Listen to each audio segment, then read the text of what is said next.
Salve, salve galera, eu sou o Marcos Medeiros, do Distrito 22. O vídeo de hoje aqui é para trazer uma informação, que não é muito legal, mas não é nada perdido, depende da gente, depende da vontade que a gente está em querer permanecer lutando, tá? Eu recebi, acredito que muitas outras pessoas também tenham recebido aí nos grupos, uma mensagem de WhatsApp de um dos nossos representantes aí, um dos únicos dos nossos representantes aí, pelo que eu pude entender, jogando a toalha, tá? E dizendo que a única solução possível é partir para um acordo, porque por outras vias não será possível a gente continuar brigando. E eu digo que não é verdade, tá? Tem número suficiente de deputados para que possam fazer alguma coisa, possam continuar aí tentando brigar, basta querer, né? E aí, esse querer vai depender do quanto a gente cobra deles. Assim, não adianta nada todo mundo chegar aqui com igual um leão aqui nos comentários dos meus vídeos e cobrar aqui no meu comentário. Aqui não adianta, a minha parte eu estou fazendo, que é trazer os problemas aqui e a gente tentar organizar uma cobrança de maneira maciça aí dentro das redes sociais, porque se a gente perceber, todos os deputados estão já em campanha para 2026 dentro das suas redes sociais. Mas muito poucos, ou quase nenhuns, estão falando sobre a pauta de armas, sobre o tema de arma de fogo, tá?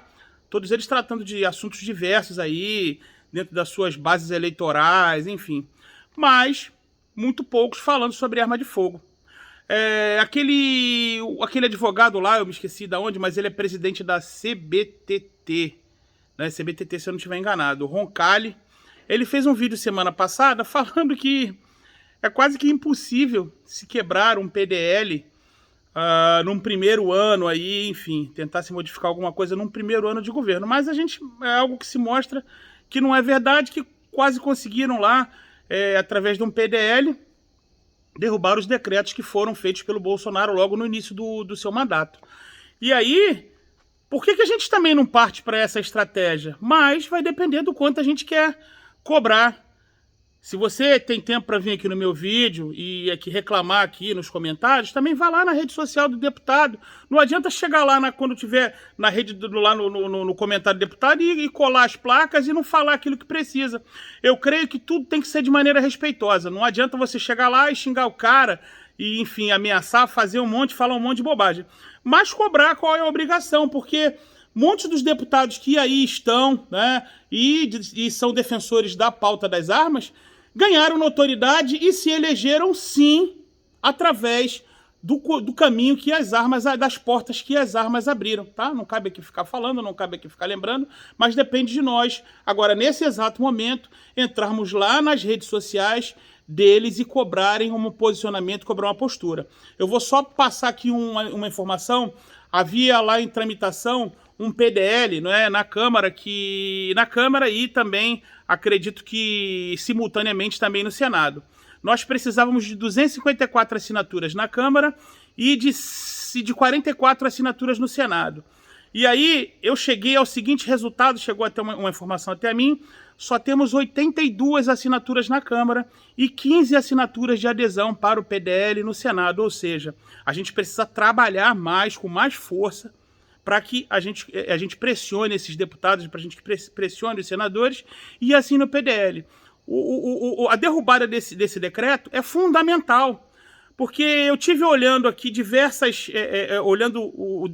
esse decreto nos 3 últimos dias e vi lá que realmente a previsão dessas exigências que estão sendo feitas, tanto na concessão de novas armas, na aquisição de novas armas, quanto na renovação de novas armas, está previsto lá. E tem uma coisa bastante perigosa, por quê?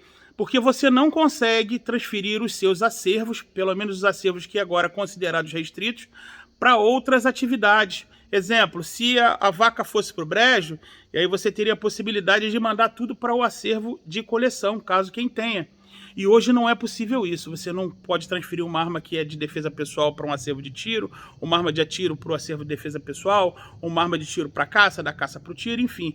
Então a gente está numa situação bastante difícil. Você não pode vender as suas armas porque você só pode atualmente, segundo lá o decreto, transferir as suas armas de uso restrito para atiradores nível 3, que existe um limite de 4 armas, né? E aí aqueles que têm mais do que 4 armas, e muito provavelmente atiradores desse nível, já vão ter a sua cota de armas de calibre restrito já tomadas, enfim. Então a gente está realmente numa situação muito difícil. E eu não vejo outra possibilidade, outra solução, a não ser a gente batalhar para derrubar esse decreto.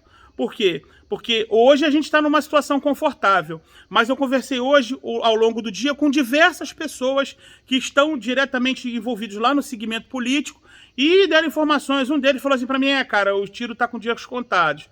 O outro falou assim para mim, infelizmente, a gente perdeu. Enfim, dentre aí, essas foram as informações que eu recebi.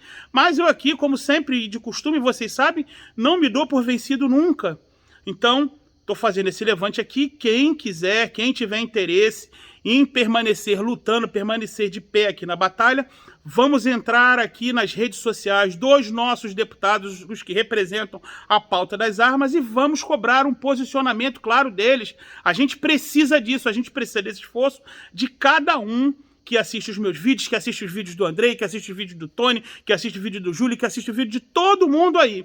A gente, nesse momento, precisa tomar um posicionamento e cobrar claramente aquilo que foi prometido pelos deputados que se elegeram carregando a nossa bandeira, tá bom? Do mais, fico por aqui, um abraço, fique com Deus, e desistir não é uma opção.